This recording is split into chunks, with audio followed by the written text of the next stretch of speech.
Olá, meus amigos do Atos Podcast, sejam bem-vindos a mais um episódio hoje para falarmos de um assunto importantíssimo para o nosso bem-estar, para a nossa saúde. O Lucas. Lucas, e aí, cara, tá em dia aí com os check-ups? Não tô, mas a gente vai ter que conversar muita coisa para aprender aqui. Eu acho que hoje a orelha vai arder. Né? Hoje vai arder, cara. Mas assim, a gente tá preparado para isso, né? Eu não sei se eu tô preparado, não. Tá, não? Eu tive me preparando aqui no pré. No pré, né?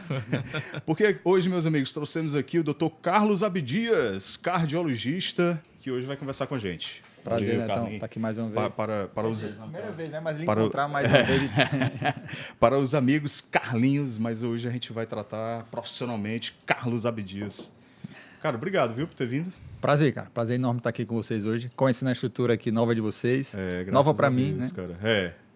Mas a gente já tinha abordado aqui vários ramos da medicina e ainda faltava cardiologia. E, rapaz, tem que trazer o Carlinho aí para a gente conversar. Né? Beleza. Gente, e hoje aqui do meio, o Natan.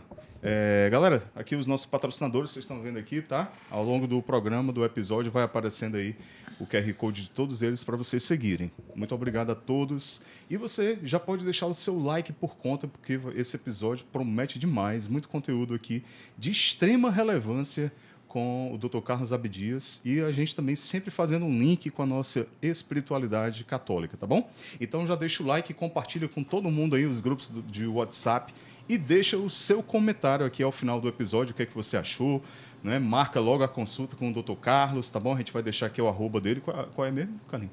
@dr.carlos.abdias. Tudo junto, né? É. Não tem ponto. dr.carlos.abdias. O cara acabou de falar, eu... Tô preocupado com a seu. Ô, Natan, depois tu consegue botar aí, Natan, na tela? DR, depois o Matheus coloca, né? A gente vai deixar na descrição aqui do vídeo. dr.carlos.abdias. Pronto. Tá bom, gente? Vamos cortar para essa aqui, Natan, então agora. E você pode ajudar o Atos Podcast, esse apostolado, primeiro, rezando por nós e se inscrevendo. Lucas, muito tu sabia importante. que não paga nada, cara, se inscrever? Não paga nada. Vai lá no botãozinho de like, dá o teu like, compartilha para todo mundo e ajuda a gente nesse canal de evangelização, que é muito importante. Mas a inscrição, cara, tem gente que deixa o like, mas não se inscreve no canal. Não, aí é inadmissível, né? Não, aí, cara, Umas 20 chibatadas resolve? Resolve não, mas a gente vai rezar por você, né? Mas assim, se inscreva para você acompanhar a gente e você ter todo esse conteúdo já na hora quando for lançado, tá? É isso, gente. É porque às vezes a gente deixa para depois e acaba esquecendo. Então tira esse momentinho agora, antes de a gente começar aqui a nossa conversa com o Carlos. E é só apertar o botão, inscrever-se. Pronto, aí você está inscrito e você ajuda o Atos Podcast. Combinado assim? Joia, show de bola. E hoje, galera, nós estamos aqui, ó. É uma novidade do Atos hoje, como co-host aqui na bancada, Lucas Assunção. Nós percebemos que precisava de uma melhoria. De uma evolução, né, de cara? vários pontos, inclusive estética. Eu sei que sai um peso pesado entre o outro, mas pelo menos esteticamente melhora, né? Então, beleza, a gente quer dar as boas-vindas aqui ao Lucas, né? Hoje como co-host do Atos Podcast, tá bom? muito obrigado. Vamos lá. Carlos, vamos começar aqui, cara. A gente pode dizer que o coração é o principal órgão do corpo humano? É possível dizer isso? Rapaz, eu vou puxar para mim sardinha. É o principal. Sem sombra de dúvida, é o coração. Sem ele nada roda, né? É porque assim, existe algum outro órgão que o corpo humano pode sobreviver sem esse órgão? Por exemplo, o cérebro. Tem gente que vegeta, né? O cérebro para mais ou menos ali. Né? Em morte cefálica, no caso, né? Mantém as funções orgânicas, né? As células continuam se nascendo, se dividindo, mas não há funcionalidade, né? Então, a vida, mas é difícil. Até é um entendimento um pouco complexo, um pouco polêmico, né? Envolve questão de crenças, de uma série de coisas, né? Mas, assim, vários órgãos são vitais, né? Ninguém vive sem coração, ninguém vive sem cérebro, sem fígado, né? Sem pulmão, sem o intestino. De uma forma geral, a grande maioria, a quase totalidade do nosso organismo é indispensável. Mas existem aqueles que dá para passar ali. Sim, o rim, por exemplo, né? Dá para substituir por uma hemodiálise. que tem os seus problemas também, né? Mas assim, a gente está evoluindo para um ponto dos transplantes aumentando e pesquisas com animais e transplantes de rins de porcos em humanos, já há pesquisas, né, experimentais. Então, se Deus quiser, num futuro, espero que não tão longe, a gente consiga zerar filas de transplantes de vários órgãos através de novas tecnologias, novas pesquisas, né, terapias gênicas, combate de doenças, evitar que as doenças realmente progridam da forma como a gente vê hoje, né? Se Deus quiser, no futuro, essa questão aí vai ser mais minimizada. Tá, mas aí quando você fala em coração, não existe a mínima possibilidade do corpo humano sobreviver sem o coração. Né? Existe o coração artificial hoje, né? Não considerando o artificial. Não tem como, Aí, não tem pronto. como. Nosso sangue precisa circular para a irriga, gente... né? Sim, nosso sangue precisa circular para a gente ficar vivo, né? Para irrigar as células, né? Para a gente conseguir dar demanda de oxigênio, esse tipo de coisa. Existe coração artificial, mas sem uma bomba não tem como. Exatamente. Então, ele está na casa ali do órgão vital Total. de suprema importância. Total. Né? Cara, tem um dado interessante, né, que o Catecismo da Igreja traz, que é a quantidade de vezes que a palavra coração aparece na Bíblia. E são mais de 1000 vezes. É interessante isso. Quantas vezes a palavra coração aparece na Bíblia? Tem isso no Catecismo. Coração aparece na Bíblia. Estou botando aqui no chat GPT só para confirmar aqui a informação para eu passar certinho. Mas aí, onde é que eu quero chegar? Tanto na religião, na profissão de fé, das mais variadas crenças, como no... Está aqui, 900 vezes, né? Dependendo da tradução, 900 vezes aparece a palavra coração como o centro, né? Da vontade humana. O centro, a gente diz, meu coração está pequenininho. A gente oferta sempre o coração, oferta... nas orações, bota a mão no coração. Né? Meu coração está despedaçado. Como tá feliz, você né, tá cara, de ter estado um carismático hoje, né? Cara, hoje... Tu pode falar isso e eu fico orgulhoso. Mas com o Pedro, com o Pedro eu não tinha condição de fazer isso. Agora você seria cotado. Né? E o coração é utilizado também para falar sobre os sentimentos, as emoções humanas, parará. Qual é o link que a medicina, fisiologicamente falando, né, faz entre coração e as emoções humanas? Interessante, é um órgão que você pode ver que você consegue sentir ele, né, com as suas emoções. O coração ele acelera, ele palpita quando você está ansioso, quando você está emocionado, quando você chora, né? Então o sistema cardiovascular ele responde, né? Tem gente que após um pico de estresse ele eleva a pressão, algumas pessoas sentem uma dor na nuca. Então você sente o coração, ele responde às suas emoções, né? Então, na região central do peito, a gente consegue sentir ele batendo em algumas pessoas. Então, talvez por isso tenha se criado, né, todo esse envolvimento com a parte de emoções que está realmente muito ligado, né, e traz toda assim, a nobreza desse órgão. E foi uma coisa que sempre me fascinou. Então, eu escolhi a cardiologia antes de entrar na medicina, na verdade. Assim, era uma coisa que já me fascinava, né, o coração, um órgão tão nobre, né, por envolver as emoções. O coração é o órgão que abriga as doenças mais mortais, né, que mais matam no mundo, o infarto, o AVC, as doenças cardiovasculares. Então, poder tratar do recém-nascido que nasce com uma doença congênita até o idoso, enfim, é um espectro, envolve tantas coisas, que sempre me fascinou a ciência do coração. Legal. Nós vamos entrar nessa questão aí da estatística, né, que até hoje são as doenças que mais matam, né, como você falou, né? São. Mas antes da gente entrar nisso, assim, se tu pudesse explicar para a gente de que formas, assim, dentro do organismo, o coração é influenciado pelas emoções. São os hormônios? O que é que acontece ali que, por exemplo, eu estou nervoso, aí o coração ansioso, aí dispara. O que é que faz isso acontecer? Qual é o gatilho? A descarga de neurotransmissores, né? As catecolaminas, a adrenalina, a norepinefrina, enfim. Tudo isso causa a reação de luta ou fuga do organismo que a gente fala, né? Na época dos nossos ancestrais, então na época das cavernas, né? Que o organismo, a pessoa precisava reagir de forma muito rápida. Então, no momento que o ser humano notava, e isso também acontece com os mamíferos, com os animais de uma forma geral, né? Notava que estava numa situação em que precisava ter uma resposta muito rápida, seja para atacar, ou seja para se defender, ou para fugir, havia ali uma descarga de adrenalina, então você meio que dá um combustível ali para o coração, ele acelera a frequência cardíaca, aumenta a pressão, joga esse fluxo de sangue para os músculos, né, e a pessoa realmente consegue, ou conseguia, até hoje em dia, né, consegue ter reações explosivas, né, de correr, de pegar um objeto que está caindo, de se proteger de um acidente, enfim, esse tipo de coisa.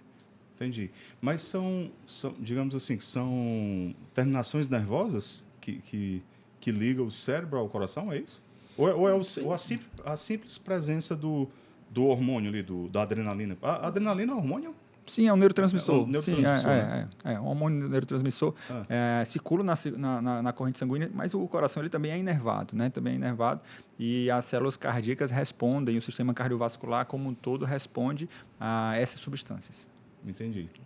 E aí as mais variadas emoções, tanto alegria, tristeza, tudo isso. É que a resposta vai ser muito semelhante, né? Vai palpitar o coração, vai acelerar, pode aumentar a pressão, pode inclusive ter um evento cardiovascular, um infarto vir por conta disso, né? Em corações que já tem algum tipo de alteração, você tem uma elevação muito súbita, né? Dessa sobrecarga de adrenalina, de catecolaminas, aumento súbito da pressão, aumento súbito da frequência cardíaca, pode instabilizar uma placa de gordura, uma placa de colesterol e vir a ocasionar um infarto, uma dissecção de aorta, um AVC, uma embolia, tudo isso. Entendi. Fazendo o link aqui agora com a saúde mental, né? Hoje em dia também está lá na crista da onda, né? Questão de ansiedade. A ansiedade de uma forma genérica, e aí vem as suas decorrências, né? Crise de pânico e tudo mais. O que está na moda, o TDAH. Todo mundo agora tem TDAH. Né? Todo mundo nervoso, ansioso, né? E tudo mais, né? E aí as pessoas podem confundir, né? Sim. Um pico de ansiedade, a crise de pânico, porque também vai ter um reflexo no coração, não é isso? Sim. E podem confundir achando... Eu mesmo já dei o meu testemunho aqui, que eu tive uma crise de pânico. Foi um dos motivos que eu procurei o Carlos para me consultar. E aí, quando vinha, rapaz, você acha que vai morrer, você acha que vai ter um infarto mesmo, você está infartando. É muito comum no pronto-socorro, né? Eu ainda faço emergência cardiológica e a gente vê muitos casos de pessoas que chegam com sintomas muito parecidos com infarto, e, na verdade, é uma crise de pânico. Né? Pode simular tudo, né? Um mal-estar, uma dor no peito, uma angústia muito grande no coração, às vezes uma dormência em algum lugar do corpo, e a pessoa realmente tem a convicção que está sofrendo infarto. E muitas vezes ela não tem nenhum tipo de culpa nisso, porque às vezes simula fielmente um infarto. E o mais correto é realmente ir para o pronto-socorro, porque aí lá um profissional de saúde vai poder diferenciar. Porque na dúvida, né? Sim, claro. E outra coisa, as duas coisas podem acontecer ao mesmo tempo. A pessoa pode ter a sua ansiedade, está sofrendo infarto, né? Ou a pessoa pode ter a sua doença cardíaca que está controlada, mas tem uma crise de pânico, tem uma crise de ansiedade, né? As duas coisas elas tanto simulam, né, uma a outra, como elas podem coexistir. Então, o mais seguro realmente é procurar um pronto-socorro para poder se certificar e ficar tranquilo. Casos como esses, quando acontece, desses picos de ansiedade, às vezes de pânico, como o Neto falou, e a pessoa está sozinha, o que é que hoje vocês mais indicam, assim, o que fazer, como fazer? Porque às vezes vai depender de como é que está ali, como é que a pessoa está se sentindo naquele momento, né? Chamar ajuda. Se você está sozinha e está passando mal, você pode ligar para uma ambulância, para o SAMU, se tiver um plano de saúde que tem ambulância, você pode acionar, falar com o familiar, né? Olha, estou passando mal aqui, vou tentar ir para um hospital, vou chamar uma ambulância, mas venha o quanto antes, que eu não estou bem e tudo. Mas, assim, não se automedicar, existe na cultura popular, eu vou colocar debaixo da língua um remédio X, que a gente prefere não falar nome, porque às vezes tem um efeito contrário. Mas não se deve fazer isso. Algumas doenças podem até piorar quando a gente automedica com uma substância que, em vez de ajudar, na verdade, piora o quadro. Então, se está passando mal, está tendo algum problema, chama ajuda e toma alguma ação. Se puder, se tiver condição, saia de casa, procura hospital. Se não tiver condição, chama uma ambulância ou um vizinho, alguém para ajudar, para dar sequência. Perfeito. Carlos, aí vamos entrar nessa questão, né, das doenças cardiovasculares serem as campeãs aí, digamos assim, né, de mortes no mundo, né? Sim. Mas antes da gente entrar propriamente dito, quero lhe entregar aqui um presente do nosso patrocinador, Casa Católica, do nosso amigo Pedro Jorge. Obrigado, Casa Católica. Não está bento ainda, tá? Muito legal. Eu acho que é um tecinho, se eu não me engano, Carlos. Pode ser um presente para sua esposa digníssima, viu, Mari Barros? Maravilha, obrigado. Nada, cara.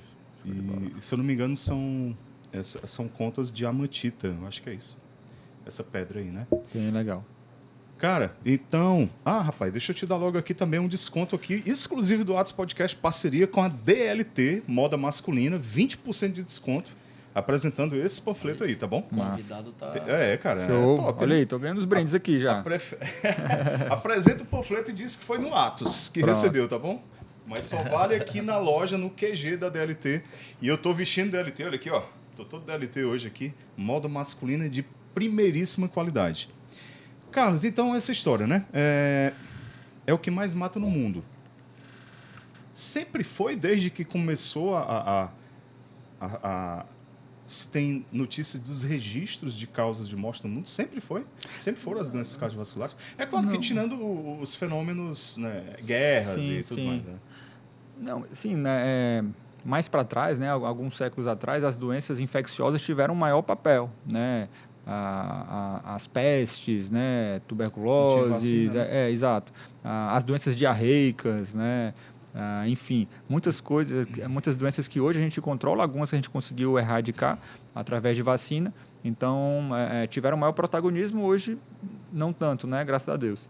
E aí hoje tem realmente um protagonismo muito grande das doenças cardiovasculares e para as pessoas mais jovens, causas externas ou causas violentas, né? Acidentes, a própria violência urbana tem maior fator para as pessoas mais jovens. Mas quando considerado só doenças do corpo humano, aí... Coração. E hoje trazendo para uma das áreas que você é dominante, né? Especialista, que é a área do esporte. Hoje os atletas, como é que está isso? Com essa questão desse índice que o Neto trouxe sobre acontecimentos cardiológicos, problemas cardiológicos em atletas, seja futebol, seja qualquer outro tipo de esporte. Como é que essa galera hoje está? Porque assim, são pessoas que já se cuidam em um alto nível, né? Sim. Ou deveriam, né? Ou deveriam se Pelo cuidar. Pelo menos os profissionais já têm, né? Um acompanhamento contínuo, né? E muitas vezes esses problemas aparecem, né? Esses problemas surgem com eles também, sim, mesmo estando num cuidado ali certo, com um acompanhamento, tudo acontece com os caras, né? No Ceará Esporte Clube nós nunca tivemos isso, porque é o melhor CT que existe, né? Bicho, é Fortaleza doente. Não, a Fortaleza também é, velho. Eu também, amigão. Antes que você comece aí... Perdi aqui, 2-1, né? Perdeu. Sim, cara. Como sempre, o Ceará perdendo nesse ponto. Mas, enfim, era mais para entender como é que como é que está essa situação nesse âmbito também dos atletas, né? Sim, uma das minhas principais atuações hoje é na cardiologia do esporte e tem como uma das pedras base a prevenção de morte súbita. E hoje é um tema muito quente, né? As pessoas estão preocupadas, as pessoas estão procurando consultório, porque, olha, eu vi que morreu uma pessoa na academia, eu não quero entrar na estatística, o que é que a gente pode fazer? E realmente, ano passado, teve questão de uma semana para outra, pessoas morreram. Foi muito frequente, né? Então, as pessoas estão perguntando muito sobre isso e o que a gente sabe é que, proporcionalmente, parece que as mortes não estão aumentando, parece, né? A todo momento vão surgindo novos estudos epidemiológicos, e a gente vai chegando mais próximo da realidade atual.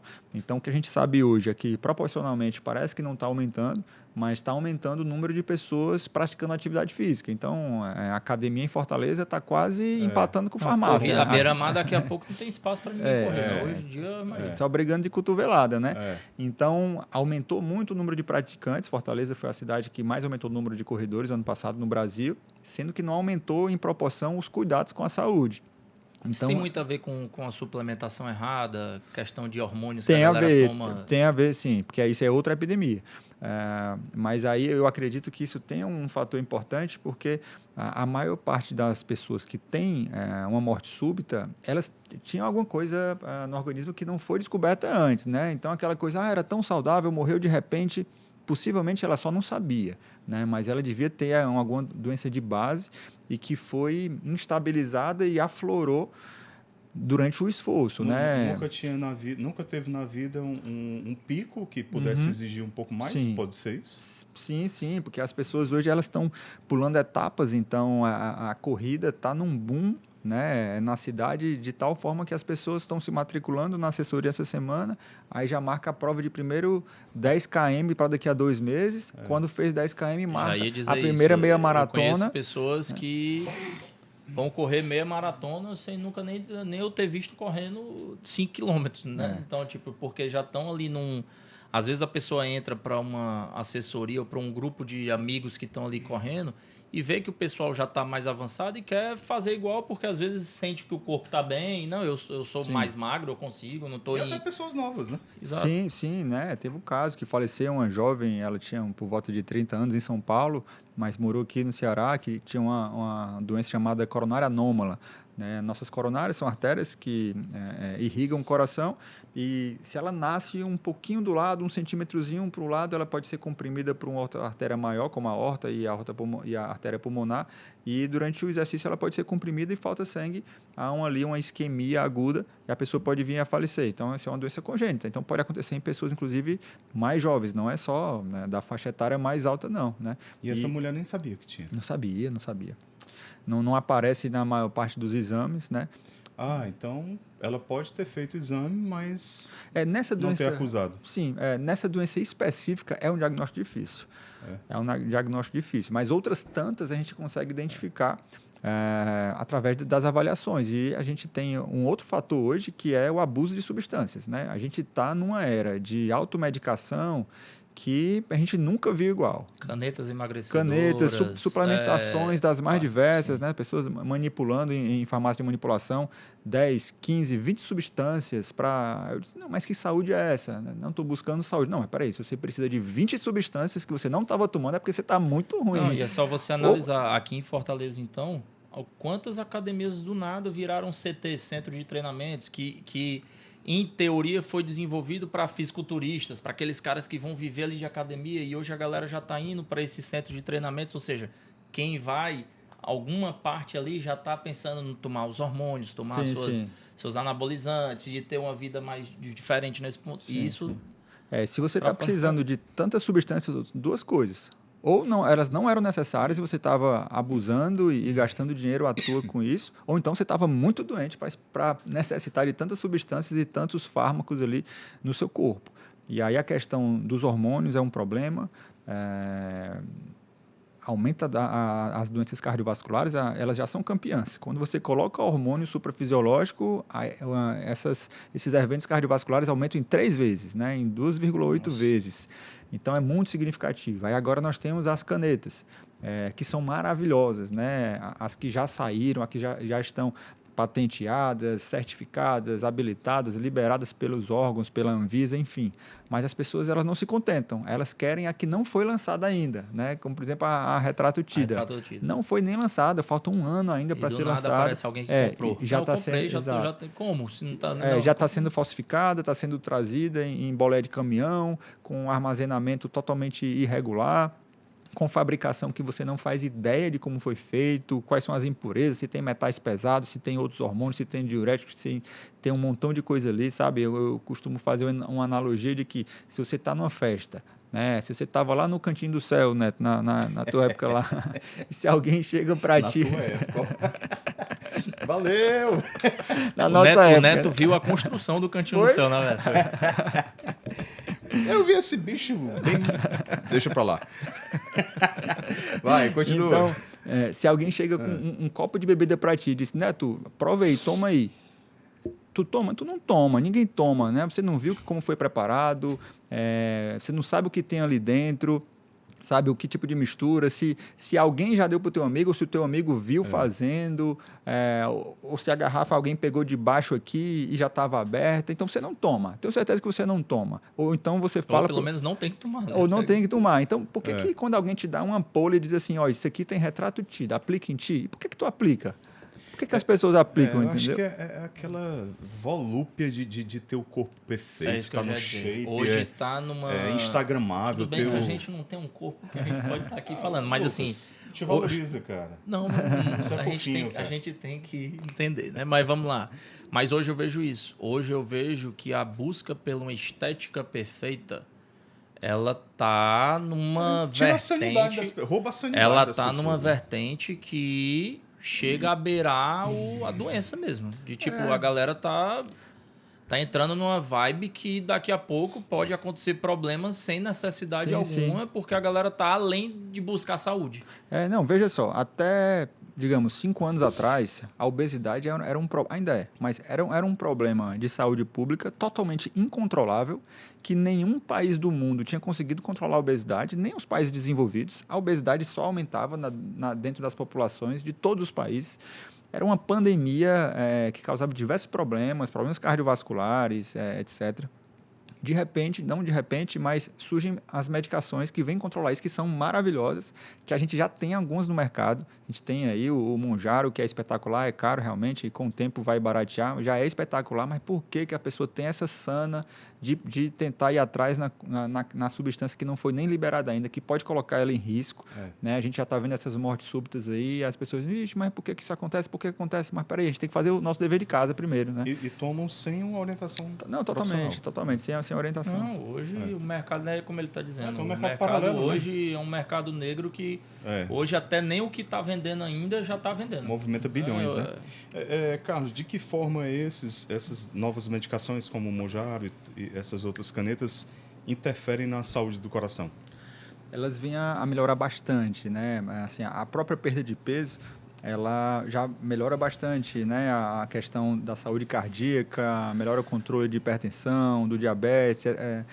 Essas medicações que foram lançadas até agora são medicações anti-obesidade, né? Foram desenvolvidas para tratamento, do diabetes, né? Para o tratamento do diabetes, depois viu que realmente tinha uma perda de peso substancial. Então, ela ajuda a tratar esses fatores de risco, mas também doenças do fígado, doença gordurosa do fígado, né? Enfim, uma série de órgãos do nosso organismo vem a melhorar com esse tipo de medicação. Quer dizer que foi um efeito colateral, né? Porque eles foram desenvolvidos para diabetes. Não é exatamente um efeito colateral, mas, digamos, um efeito concorrente, né? Ali, um efeito que não era o objetivo da pesquisa, né? E que veio muito a calhar, porque essas medicações foram pesquisadas e viu-se que, em desfecho de segurança, era segura do ponto de vista cardiovascular, né? Então, os diabéticos poderiam usar com segurança, coisa que no passado a gente já tinha experimentado o desenvolvimento de algumas medicações que acabavam aumentando eventos cardiovasculares, e com essas novas, viu-se que eram realmente seguras e ainda tinham essa questão da perda substancial de peso, né? Que vem realmente a melhorar muito essa questão da saúde metabólica de uma forma geral. Tá, beleza. Vamos lá agora para as doenças cardiovasculares. Quais são as campeãs, as mais comuns?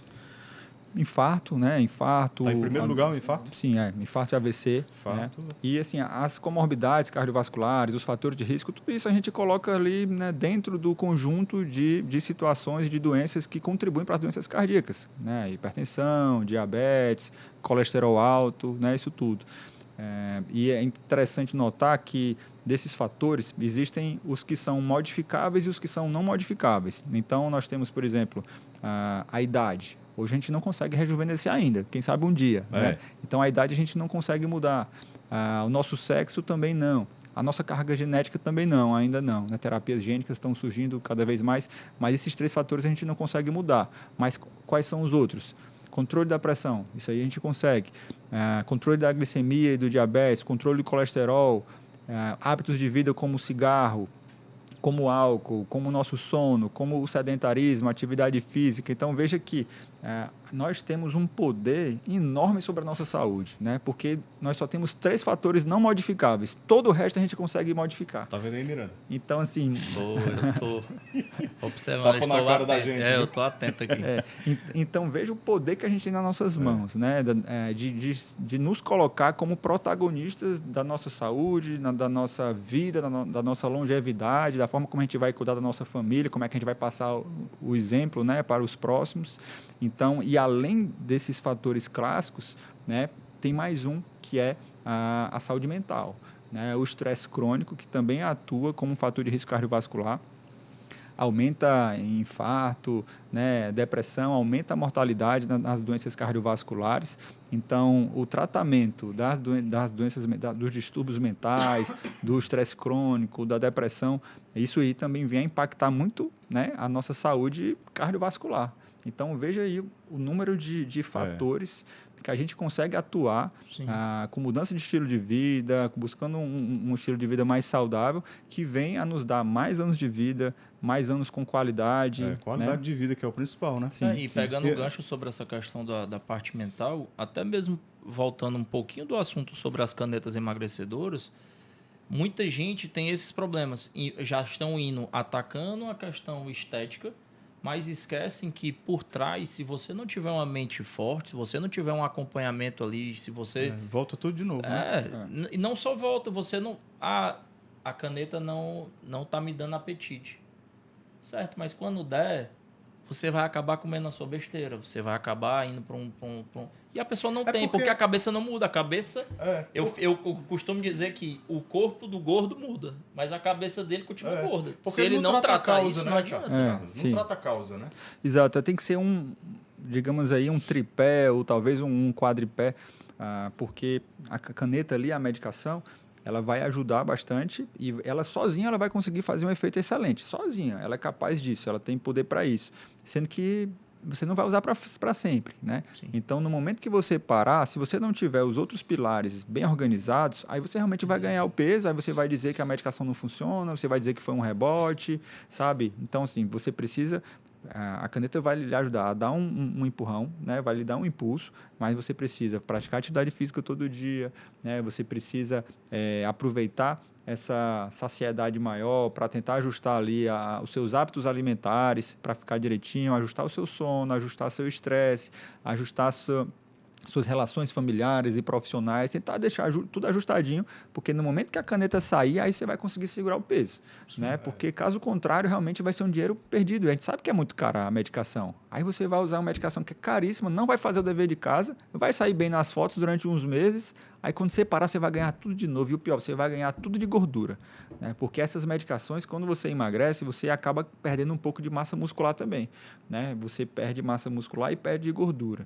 E aí, quando você para a caneta e volta aquela sua fome de novo... Só vem a gordura. Só vem a gordura, porque o músculo é difícil de construir, né? E é demorado. Então, quando você ganha de novo, você ganha gordura. E as pessoas, às vezes, fazem isso várias vezes. Então, usa a caneta, aí perde massa muscular e perde gordura. Aí para, aí ganha gordura. Aí, vixe, engordei de novo, vou usar a caneta de novo. Aí usa de novo, baixa mais a massa magra de novo, e a gordura. Depois ganha de novo só gordura. Então, a cada vez que você faz isso, você vai... E é um efeito sanfona que você só aumenta o seu percentual de gordura, porque isso a massa magra vai cada vez caindo mais. É tudo um conjunto, né? Não é só a caneta. É a caneta com a dieta, com acompanhamento, cabeça, com exercício novos físico, hábitos, senão estilo não de adianta. vida, né? Sim. Carlos, dos fatores ambientais ali, que digamos que são aqueles que... Mais café? Tem mais Não, aí? tranquilo, tá dando aqui.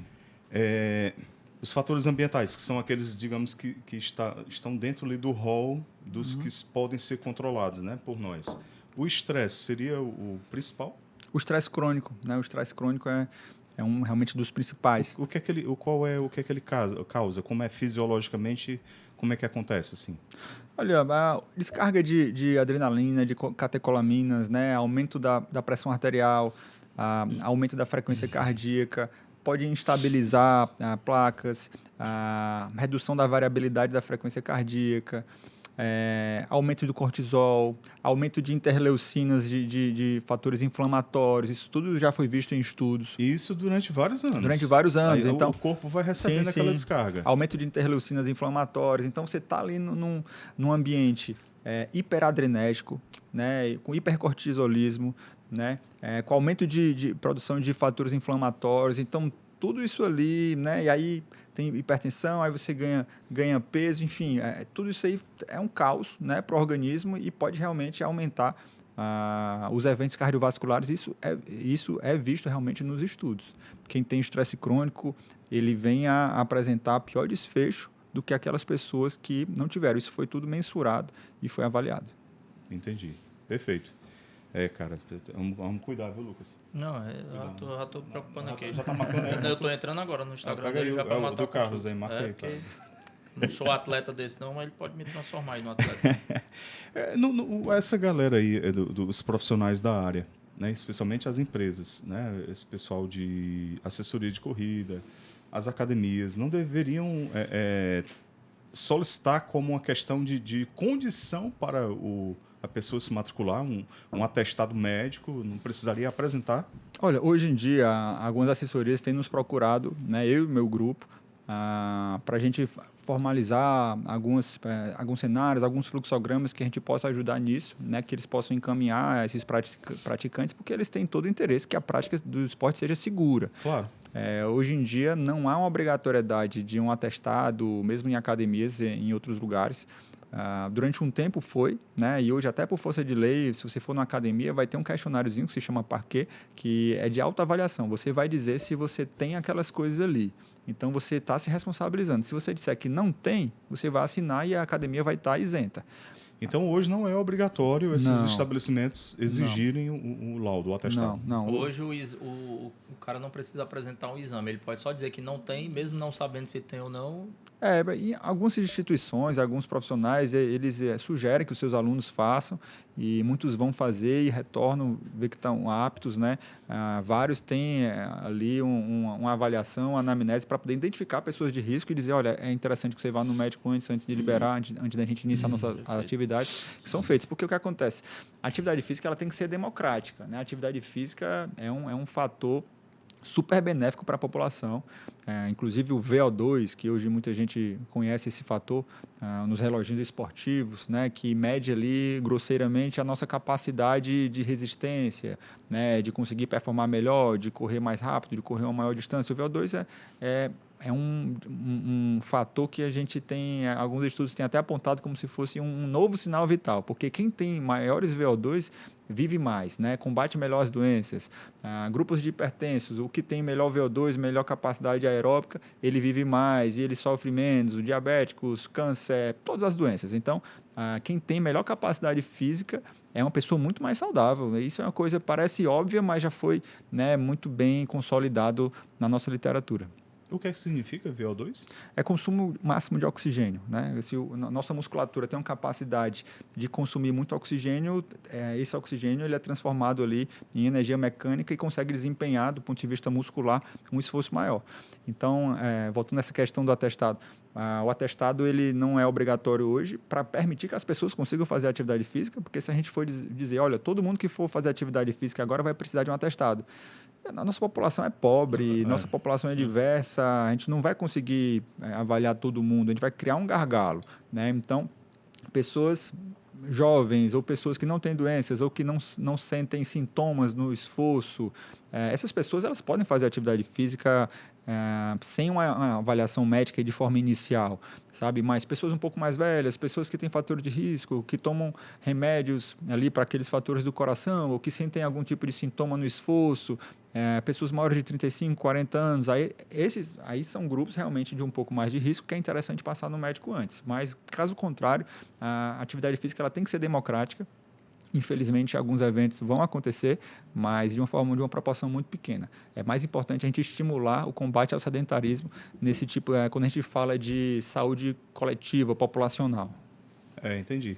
É muito melhor para efeito de estatística, né? Muito melhor que todo mundo esteja se exercitando, fazendo atividade física, e aí vão ocorrer alguns eventos Sim. dentro daquele universo do que todo mundo Exato. sedentário. Exato. E aí os eventos tendem a ser maiores, né? Sim, sim. O número, né? Exatamente. E é por isso que não é obrigatório um atestado hoje em dia para todo mundo. Mas a gente tem buscado conscientizar, alguns estados têm procurado oferecer um maior suporte com relação a isso. Estados do Sul tem uma população que tem uma condição socioeconômica maior, então em algumas corridas, eu acho que, se não me engano, maratona de Curitiba, hoje eles pedem um atestado. E eles conseguiram identificar algumas pessoas de maior risco que, de repente, poderiam ter alguma coisa ali na maratona. Enfim, é uma situação um pouco complexa que envolve o perfil da população para ver se a gente restringe mais ou se a gente libera mais essa questão da atividade. O importante mesmo é o pessoal fazer os acompanhamentos, ter um acompanhamento, né? A consciência de ter um acompanhamento. Nós, sempre. né? A gente, Eu e principalmente. você, né? Não, toda vida que eu estou falando para mim também. Carlos, falando aí da história da corrida, né, que hoje está tão popularizada, existe um limite, assim, existe um ponto em que o excesso de corrida já se torna prejudicial a quantidade a distância que a pessoa percorre ou a frequência todo dia, tem isso ou não? Rapaz, tem, viu? É interessante a pergunta, porque geralmente as pessoas não têm essa sacada.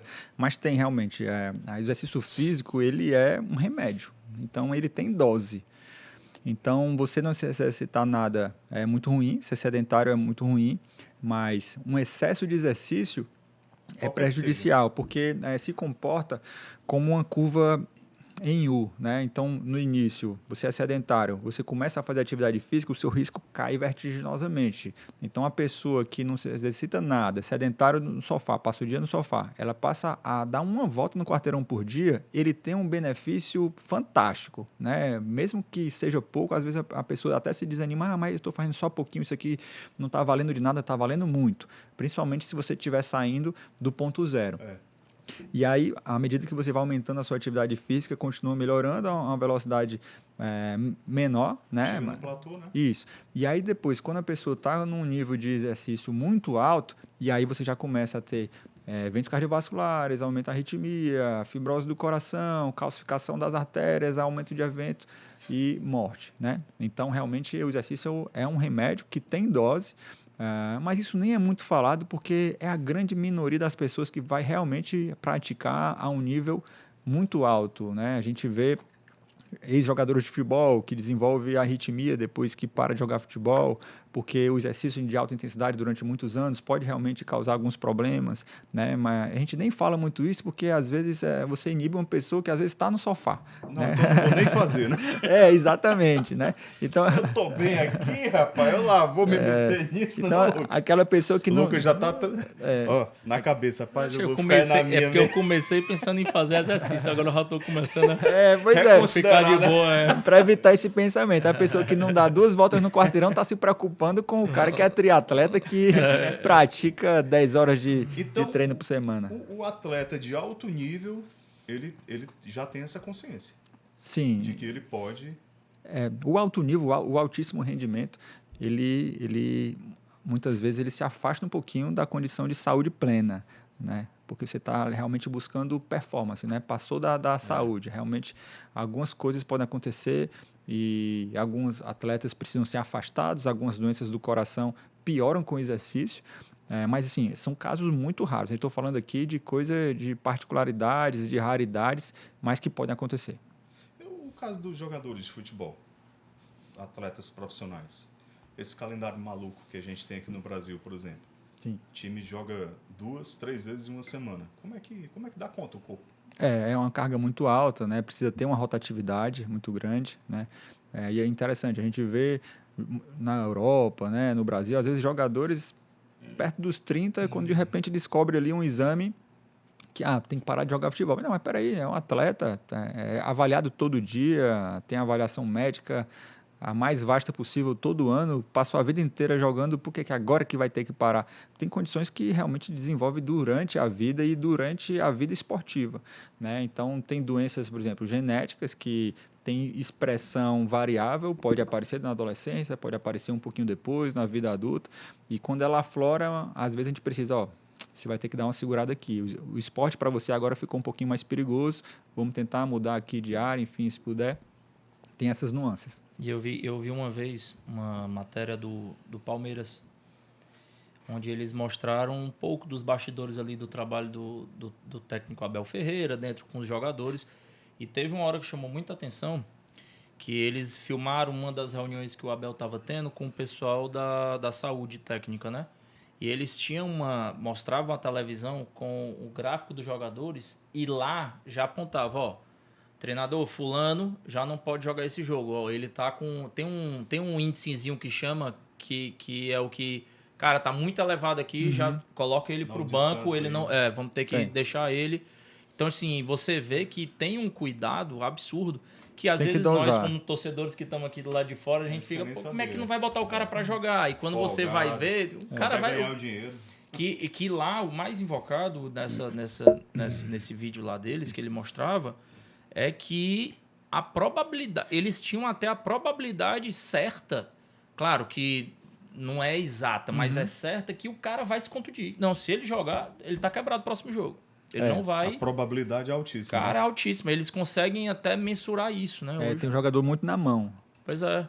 Muitos e aí, dados hoje tem aplicativos para vários corre diversos, com GPS, com monitor cardíaco, né? Então a pessoa está totalmente ali monitorizada, tem sensor de glicose, que você sabe ali em tempo real, né? Um maratonista treinando com sensor de glicose, isso é coisa super recente, super nova, né? Tem monitor de sódio, né? De perda de sódio. Então, assim, é muito legal também a evolução da tecnologia no esporte. Legal. Um cara fora da curva, aquele cara do Palmeiras, que foi também da seleção e jogou na Alemanha. O Zé Roberto. Zé Roberto. Sim. Loucura Roberto aquele cara, mano. É monstro. Aí é o fator genético aí, né? Sim, sim. Não, e a disciplina, entra né? muito, Ele né? é extremamente disciplinado. O Seedorf está na mesma vertente. O Cristiano O Ronaldo. Cristiano Ronaldo, e Cristiano Ronaldo, ele já tá é absurdo aquele cara. Absurdo, Né? né? Não, o Absurdo. Pedrão, nosso amigo também. Não, Ele Pedrão... Aí Vamos pular, se vamos quiser pular. encerrar, porque agora você jogou o Pedro. Agora, meu amigo, destoou. Não, agora acabou. Se o cara sair de Cristiano Ronaldo para Pedro, acabou aqui. Carlos, vamos falar de morte súbita. Sim. Como é isso, cara? Como é que acontece isso? Por mais que a pessoa esteja ali, check-up em dia, pode acontecer. Rapaz, pode acontecer assim, por uma Faz fatalidade. jus ao nome, né? Morte Sim, súbita. sim. Pode acontecer por uma fatalidade, pode acontecer por uso de uma substância, pode acontecer após a pessoa se contaminar com vírus. Teve uma miocardite, estava oligossintomática e aquilo ali causou uma inflamação no coração e veio a ter uma arritmia. Pode ser uma doença genética que aflorou naquele ano, a pessoa teve ali uma condição. Então, infelizmente, assim, tem os casos que não são nem avaliados e que vêm a falecer tendo uma doença, e tem os casos que a gente até faz a avaliação e, infelizmente, ainda acontece, né? Ainda acontece, mas a grande maioria são de pessoas que não tinham a menor noção ou não tinham feito nenhuma avaliação e que acabam sofrendo. Uma boa parcela dos infartos, a primeira, ou das mortes súbitas, a primeira manifestação do infarto já foi a morte súbita. Entendeu? Então, assim, muitas pessoas ficam aguardando ter uma dor no peito para pensar no infarto. Chamada angina. Né? Exato, Mas, em muitos casos, a primeira manifestação já é a morte súbita. Sem tempo para nada. Sem tempo para nada, né? Teve o caso do influenciador, né? Do Henrique Maderite. Acho que você até fez um vídeo, né? Sobre a questão da orelha. Foi esse caso?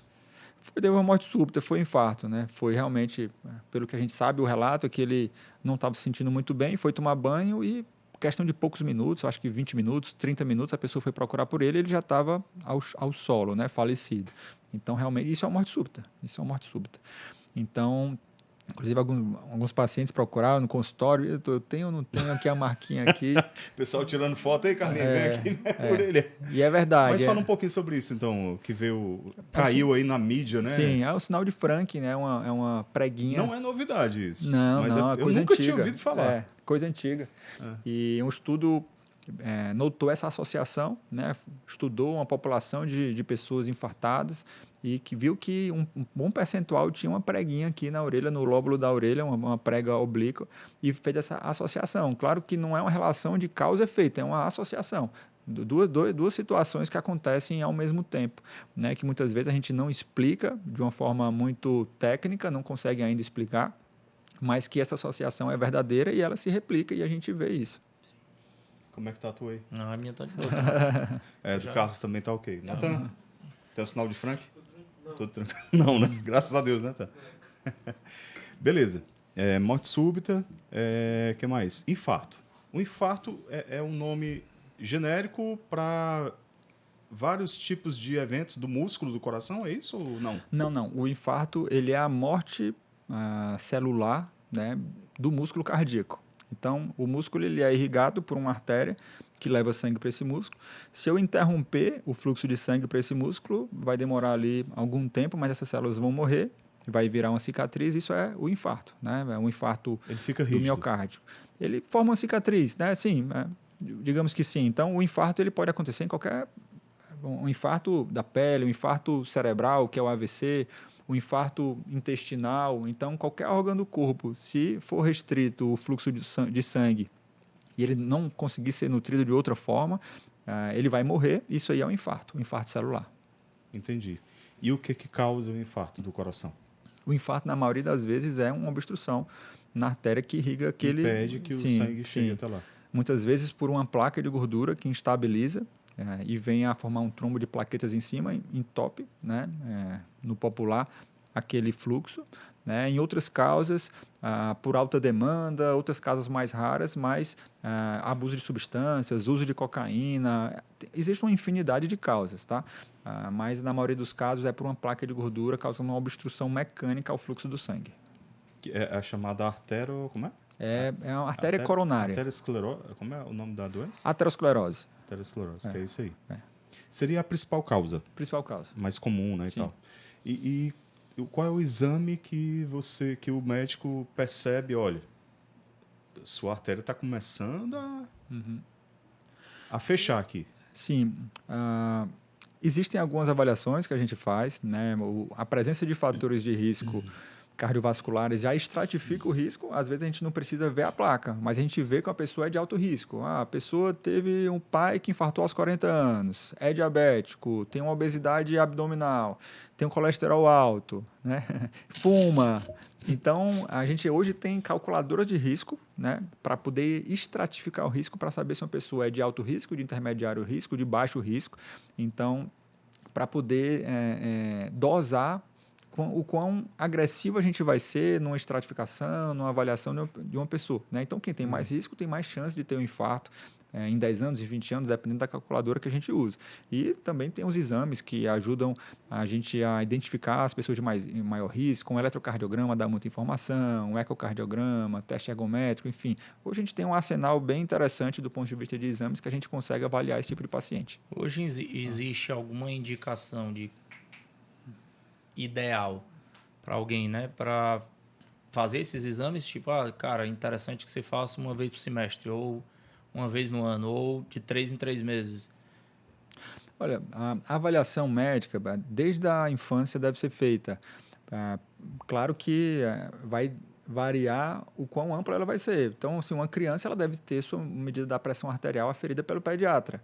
E pelo menos uma dosagem de colesterol, porque tem as doenças genéticas do colesterol e tem crianças que já nascem com colesterol muito alto e aí vão ter infarto cedo.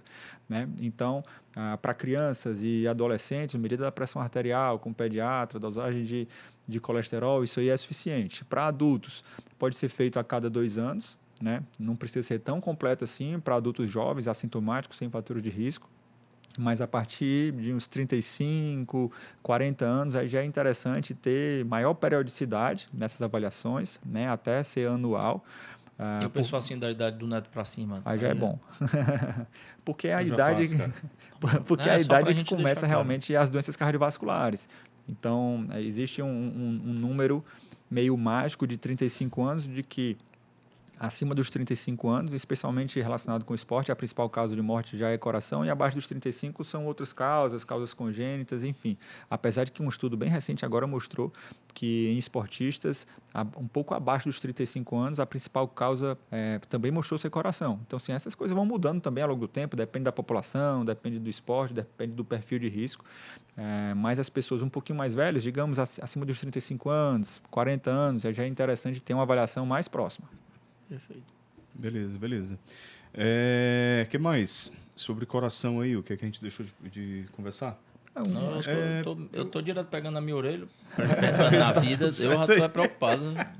Até linkando com a vocação de vocês aqui, Neto, eu acho que a questão da espiritualidade é um fator também relevante. Sem dúvida.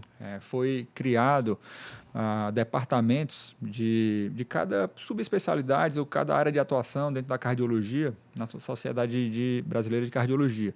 E um desses grupos de estudo foi o estudo da espiritualidade, não sei se você sabe. Não. Então, a espiritualidade está sendo estudada pela cardiologia brasileira, né, e mundial.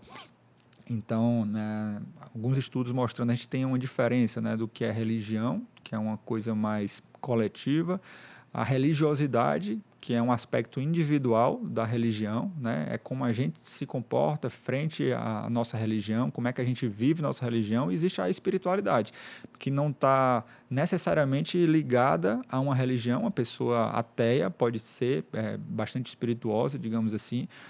Tem mais a ver ali, além, claro que na maioria das pessoas vai ter um link muito forte com a religiosidade, com a sua religião, mas também do ponto de vista de senso de propósito, né, da forma como você leva a vida. Sentido de vida. Né? Sentido de vida.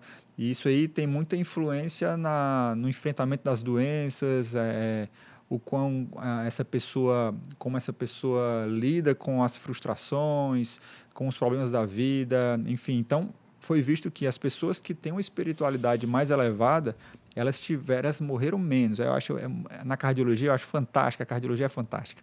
E os estudos da cardiologia são os melhores, porque a gente mede... Puxa sardinha. demais. Né? O ortopedista está assistindo isso. Sabe por quê? Porque a cardiologia, assim... mede desfechos duros, né? O que é que são desfechos duros? São desfechos binários. Morreu ou não morreu? Teve infarto ou não teve? Então, assim, a subjetividade fica mais de lado, né? Então, quando os estudos da cardiologia mostram, olha, esse grupo aqui viveu mais, eu acho isso fantástico. Esse grupo viveu mais, né? Então, eu sendo paciente, opa, eu quero estar nesse grupo aqui. Qual foi o grupo que viveu mais aí? Eu quero estar nesse grupo aí, né? Então, nesses casos, nesses estudos de espiritualidade, mostrou que as pessoas que têm uma espiritualidade mais elevada viveram mais, combateram melhor as doenças, vamos rezar. Agora, Neto, 130 de circunferência abdominal, mas o homem reza o texto todo dia. Rapaz, aí dá pra compensar, não dá pra balancear aí, cara. Menos... Doutor, eu tô com essa agora. barriguinha, mas toda semana eu adoro o Senhor. Adoro o Santíssimo. Mas, assim, brincadeiras à parte, a gente sabe que o nosso corpo é templo do Espírito Santo, né? Então a gente precisa estar se cuidando. Cuidar dele, sem dúvida. Porque eu não vou longe. Eu sei que a minha obesidade, ela em um certo ponto, tem o seu pecado ali. Porque eu tô maltratando o templo do Espírito Santo, né? Eu tô maltratando o meu corpo. E a gente precisa ter essa consciência. Você precisa ter essa consciência que a gente precisa se cuidar. E esse episódio é importante para isso. Porque sem dúvida. Eu tô até agora perplexo com algumas coisas. Pegando na orelha, passar o dia... Tá pegando na orelha. Corpo forte, alma forte, Teve cara. um estudo interessante que mostrou que, apesar de a espiritualidade não ter relação obrigatória com a religião, teve um estudo que mostrou que as pessoas que frequentavam, vamos dizer, instituições religiosas, que aí pode ser... Grupo de oração. Pode ser uma igreja, paróquia. Um grupo de oração, uma paróquia, uma igreja evangélica, um culto, enfim. As pessoas que frequentavam instituições religiosas menos que uma vez por semana, ou seja, a cada 15 dias, enfim, cada 3 semanas, tinham uma mortalidade menor do que as pessoas que não frequentavam nada. As pessoas que tinham uma frequência de pelo menos uma vez por semana, era melhor ainda. E as pessoas que iam mais de uma vez por semana a uma instituição religiosa, era melhor ainda o prognóstico. Eu tô preocupado com o Pedro. Não, Pedro, já era. Ele vai ter que voltar para a comunidade. Tem vários fatores de risco. Ele tá. Eu tô preocupado. Eu vou mandar ele intensificar as orações urgentes, mas indo para um local. Pedro, missa diária sem falta agora. Ei, Mas é interessante, cara. Não sabia disso, não. Não sabia disso, não. É fundamental. E aí eles viram fundamental. que existem ali direcionamentos comportamentais em as pessoas que estão envolvidas com instituições religiosas. Então, são pessoas que se cuidam mais, são pessoas que fumam menos, são pessoas que bebem menos, né? São pessoas que têm hábitos mais saudáveis, são pessoas que não vão exagerar numa festa, né? São pessoas que vão dormir mais cedo, que vão ter, de repente, um sono melhor. Então, Menos vícios, né? Menos vícios, exatamente. Então, são pessoas que vão ter um direcionamento para uma vida saudável, isso os estudos mostraram, mais do que pessoas que não estão frequentando esse tipo de lugar. E eu ainda vou um pouquinho mais além. Eu acho que a fé ajuda muito, né, cara? Tem muita gente cara. Tem muita gente que com a fé fortalecida enfrenta doenças assim consegue que milagres, né, até também. o médico já está preocupado e a pessoa está lá rindo e conversando e milagres. achando que vai já certo que vai mudar. Milagres que a medicina não consegue explicar, né? Exato. Carlos, a questão dos impulsos elétricos lá no coração, como é que é isso? Existem os impulsos e tal. Essa eletrofísica aí no coração, como é que é isso? Sim, o coração ele é inervado, né? Ele é inervado. Mas ele também tem um marca-passo próprio, natural. Então, um coração que ele é cortado, né? Ele tem a capacidade de bater novamente, né? Tanto que há o transplante de coração. Então, os nervinhos ali são cortados, tira o coração, né, do falecido, coloca em outra pessoa e esse coração consegue voltar a bater, né, sem precisar costurar nervinho nenhum, tá? Então, ele existe ali um automatismo, tem algumas células especializadas nisso, tem o nó sinusal, por exemplo, que ele consegue emitir impulsos elétricos, o impulso ele passa por alguns fiozinhos, algumas células nervosas por dentro do coração, até atingir todos os locais, os átrios, os ventrículos, e de forma que ele consiga se contrair de forma síncrona, né? Então, o impulso elétrico passa, despolariza a célula muscular, ela se contrai, e aí o movimento do coração acontece, sístole e diástole, através do impulso nervoso. Cara, isso é uma maravilha. Eu estou dizendo para você, o coração é fantástico. Ele é o número 1. Acho que aí é divino, cara, um negócio desse. Agora, o transplante de coração, cara, é um negócio absurdo, né? O avanço da medicina é um negócio... Tu já assistiu? Você teve a oportunidade de assistir? Já? Cara, dentro de sala, não. Mas, assim, eu já trabalhei bastante... Na época da residência, eu trabalhava no UTI de transplante. Então, a gente recebia cirurgias cardíacas, transplantes cardíacos, transplante de fígado e transplante de rim, né? Raramente tinha também transplante de pulmão e de pâncreas, mas especialmente coração, fígado e rim. Então, realmente é muito bonito, né? Realmente devolver a vida de uma pessoa que estava numa situação já bem delicada e a pessoa ressurgir, realmente mudar de vida, ganhar cor, ganhar vida, fazer suas coisas novamente, é fantástico. Não, e primeiro, a questão da logística, né? Que morreu uma pessoa, a família concorda em doar. Tem que ser uma logística absurda, né? Para tirar aquele coração, não deixar... Porque quanto tempo ali a pessoa morreu para não deixar o coração perecer para colocar em outra pessoa? Pouco tempo. E a gente precisa mandar primeiro uma equipe para avaliar o órgão do falecido.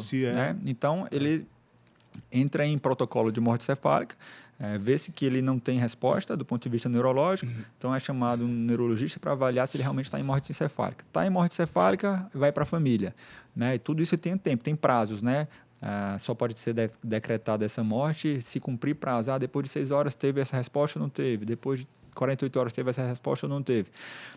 Depois de decretada a morte encefálica, é passado para a família concorda ou não, a abordagem toda, né, bem delicada, enfim, respeitosa. Se a família aceita, e aí vai se avaliar o que é que tem de viável.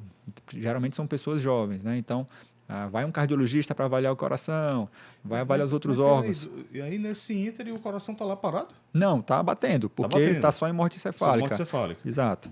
Não teve parada cardíaca, enfim, não está com infecção, então tem que ser rápido também, porque a pessoa pode adquirir uma infecção, ou pode ter uma parada cardíaca antes disso, né, o falecimento completo do organismo. Então tem que ser rápido por conta disso, tem que ir alguém para avaliar o coração, avaliar os outros órgãos, ver o que é que dá para aproveitar. E se tiver órgão viável, porque às vezes a pessoa teve uma morte cefálica, teve um acidente de moto, mas já era doente do coração, às vezes nem sabia. E aí vai lá, vixe, não, esse coração aqui já é doente, não compensa transplantar. E aí realmente não tem como aproveitar. Mas se for viável, aí faz a captação no hospital onde ele está internado, aí pega esse coração e transporta para o local onde a outra pessoa vai receber. Aí o hospital entra em contato, ó, chegou a tua vez, corre para cá. Pense na carreira. Não, e esse coração transportado, ele fica sem bater? Fica sem bater, né? E não? Tem um depósito de gelo, então vai de helicóptero, com algumas substâncias, vezes, né? Exato, tem que ser rápido, né? Tem poucas horas para poder ser reimplantado, para ser transplantado. É incrível, né? Não, é fantástico. E o artificial, de qual é o material que é feito? É de metal, né? Metal? Não, metal, sim, enfim, polímeros, enfim, eu não sei exatamente a composição do ponto de vista de material, né? Uhum. Mas é caríssimo. Mas tem que ser flexível, obviamente, né? Ou não? Não, ele é uma bomba. Ele não é flexível, não. Ele é rígido. Né? Ele é rígido. Mas é raríssimo, é muito caro, muito, muito caro. Nos Estados Unidos tem mais pessoas utilizando, mas assim, são terapias temporárias. São temporárias, às vezes, enquanto está esperando um transplante. Porque às vezes o coração... só para dar uma sobrevida, só para dar um prolongado ali. Porque às vezes o coração entra em falência completa e não deu tempo de chegar um coração para aquela pessoa. Então, em alguns pacientes, não é para todo mundo, em casos bem selecionados, se coloca um coração artificial, que no Brasil, na maior parte das vezes, é uma máquina que o paciente fica internado na UTI, então ela não sai por aí com coração artificial, né? Isso é coisa mais dos Estados Unidos, e coisa que eu imagino que até lá seja bem restrito, porque é um equipamento caríssimo, caríssimo. Então, assim, no Brasil, todos que eu vi foram situações de UTI. O paciente está ali em falência e não deu tempo de chegar um coração novo de transplante para ela, então é implantada uma máquina para fazer o coração circular. Tá? Mais ou menos parecido com o que a gente viu na pandemia, que os pacientes usavam ECMO, e sendo que ele era para substituir a função do pulmão, né? Porque tinha realmente o pulmão que estava em falência. Então, é uma máquina que consegue fazer a troca gasosa e também bombear, né? Dependendo do paciente, ele consegue fazer até as duas coisas ao mesmo tempo. Na época da pandemia era realmente para a questão ventilatória, a questão de realmente da oxigenação, né? Então, na maior parte das vezes é isso. Show. Carlos, pancada, né? A gente também saiu aí muito na mídia, o caso de um meninozinho, não sei se foi no Amazonas, que ele estava jogando futebol lá com os amigos, ele era o goleiro. Aí a bola veio, no peito dele, né? O meninozinho faleceu. Mais recente, a gente teve o caso daquele senhor jovem, 50 e poucos anos, salvo engano, ou era 60, estava fazendo um supino aqui, deitado, né? E aí a barra, ele não pegou direito, aí a barra bateu aqui, ele ainda se levantou e faleceu. Esses impactos muito fortes, de que forma afeta o coração? Não precisa nem ser forte, tá? Mas existe mais de uma situação que pode estar implicada. Se for um trauma muito forte, digamos, um motociclista, né, que sofre um acidente e o guidão vai no peito, né, da pessoa, um impacto muito forte. Pode haver um rompimento de artéria, né, de tão forte que é o impacto e um impacto de desaceleração. Então, pode rasgar a aorta e ali, morte imediata. Nesses impactos muito fortes. Às vezes, acontece um impacto mínimo, né? No caso desse menino, uma bola. De uma bolada. Por exemplo, pode acontecer com uma bola de golfe, né? Com uma bola de futebol americano, de beisebol. Beisebol é muito... Não, mas já aconteceu. É uma pancada. Não, mas a bola de beisebol é um coco, né? Não, e vem forte. forte, né, cara? Muita velocidade, né? E aí, mas aí, nessas que são geralmente boladas, que não há uma energia cinética tão grande assim, geralmente é por arritmia. Não é exatamente o trauma, não é porque machucou o coração e nem porque rasgou uma artéria. É porque é uma coisa tão peculiar e de até um azar tão grande, porque existe um impulso elétrico e quando o coração ele está repolarizando, existe um período ali que se entrar um novo impulso, aquilo ali pode desencadear uma arritmia, tá? Então, é por isso que o coração tem proteções para isso, que se chama período refratário. Porque existe um período ali do ciclo cardíaco que ele é, digamos assim, frágil, que ele é mais suscetível a arritmias. Então, o coração ele se blinda para não receber o novo impulso naquele momento. Mas se eu jogo uma bolada exatamente, aí eu estou falando de milissegundos. Naquela janela de milissegundos, se acontece ali um trauma naquela região, aquilo ali é entendido como um impulso elétrico. Eu estou estimulando ali a célula. E aí, quando entra aquilo ali, aí entra uma arritmia, um ataque à arritmia ventricular que pode ser fatal. Então, é de um azar muito grande isso daí. Então, são eventos bem raros. Extremamente raros, porque é de uma infelicidade enorme você... Tem que ser exatamente naquele milissegundo.